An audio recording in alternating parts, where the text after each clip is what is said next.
Building number 7 at the World Trade Center was a 47-story building with a steel frame. No airplane crashed into it, nor did the towers fall onto it. However, this building disintegrated on September 11th. This satellite image shows the World Trade Center about a year before the attack. Building 7 is the tall building at the top. Building number 1 is the North Tower. No warning signs that I'm aware of. And it was a revelation that the White House had no intention of making public. President Bush was told in August that Osama bin Laden might be planning an attack involving the hijacking. Could have predicted. Nobody in our government, at least. August 6th I believe the title was Bin Laden determined to attack inside the United States. 70% of family members' questions were never answered during the 9/11 Commission report. Hamilton and Thomas Keane said they were set up to fail. I mean, I'm a member of the commission. It's a scam. It's absolutely disgusting. The questions, Mr. President. The questions.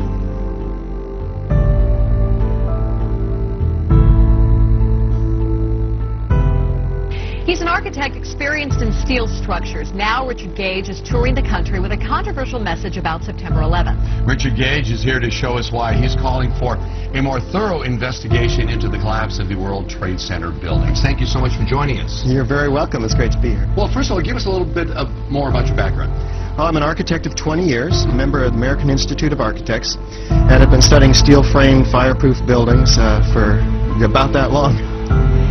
We ask that for clarification because as we get into this, we want people to make sure that you're not just somebody with a wacky idea. Right. Okay, you come with some science to you. What is the official reason for the collapse of the World Trade Center towers? Well, we're told that the planes hit the buildings and there was an explosion and a fire, and about an hour and a half later, in the case of the North Tower, the buildings collapsed due to structural weakening due to the fires. The problem is that we don't have large gradual deformations associated with collapses, and fires in high-rises have never brought down a steel frame high-rise building at all, ever. And what we have, unfortunately, is the evidence in the Twin Towers and the third skyscraper to collapse that day, which most people don't know anything about it. We have the evidence of the 10 key features of controlled demolition.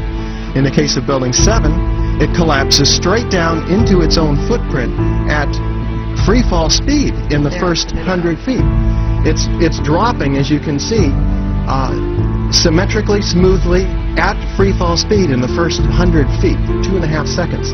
This is uncanny. There's 40,000 tons of structural steel designed to resist this collapse. So it's what, a 47-story building? Yeah, this is called Building 7, right? A football field away from the Twin Towers.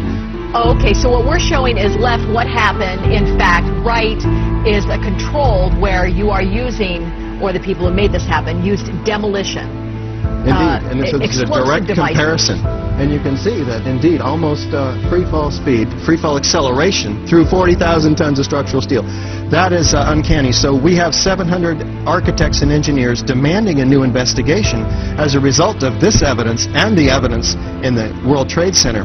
That is very explosive. Almost every architect and engineer we show this information to agrees with us that these are controlled demolitions. If we can get them to look at the information, because obviously the implications of a controlled demolition are dark for our country, because that means somebody besides Al-Qaeda was involved, because these have to be easily 3 of the most highly secure buildings outside the Pentagon. The North American Aerospace Defense Command is charged with defending North America's airspace. On the morning of September 11th, 2001, Vice President Dick Cheney was in control of NORAD. This was the first time in U.S. history that a president or vice president was in direct control of the military agency. NORAD was founded in 1957, and generals always had the power to shoot down or intercept hijacked aircraft.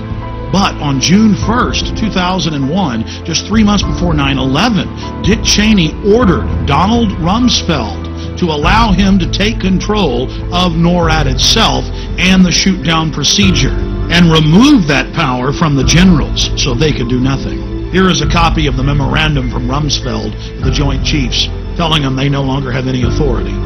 An Associated Press article in August of 2002 reported that the CIA just so happened to be running a drill on the morning of 9/11 of flying jets in the World Trade Center and Pentagon.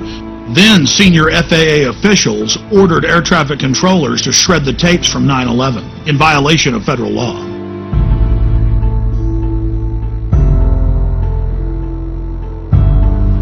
First of all, you create the problem, but you get someone else to be blamed for it. Well, demolition, would there not be any evidence at the ground level of explosives within the building debris itself? That's the debris that's left? Indeed, and what we find down there is pools of molten iron. What does that mean? Several tons. Exactly. What is that doing there? The first responders see it, the structural engineers see it. It's documented by FEMA, the melting of steel. Normal office fires is what's supposed to have brought these buildings down, along with jet plane impacts.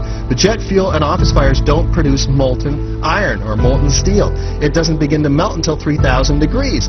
But what we have is the fires only produce maybe 1,600 degrees. So what produced all that molten iron? Well, it has in it the chemical evidence of a special incendiary, which is thermite, a high-tech incendiary used to cut through steel like a hot knife through butter. Indeed, in all of the dust throughout lower Manhattan, we have a 4 to 6 inch thick layer of this dust, and throughout it we have evidence of tiny spheres, billions of them, several tons of previously molten iron. Well, how does that happen?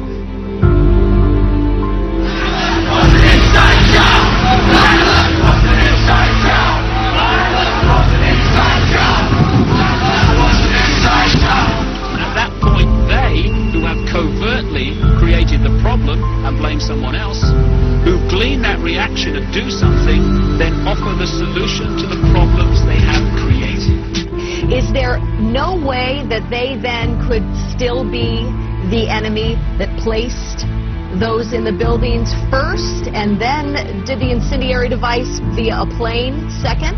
Right. Well, what you have to ask is who had access to the buildings? Did Al-Qaeda have access to these highly secure buildings?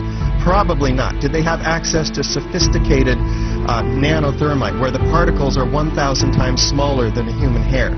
Probably not. Somebody else has to be investigated, and that's why we have 700 architects and engineers demanding a real investigation. People of the United States and the world demand the truth, sir. We have to continuously ask questions. That's what a patriot does. That's what a true American does. We ask questions. You, sir, have the power as well as the responsibility to initiate a truly independent congressional investigation into the events of 9/11 as well as its aftermath. We want our country back, Mr. President. Therefore, I'm not just calling on you and your team. I'm calling on each and every American citizen to wake up, stand up, and demand the truth. We are Judah! We are Judah!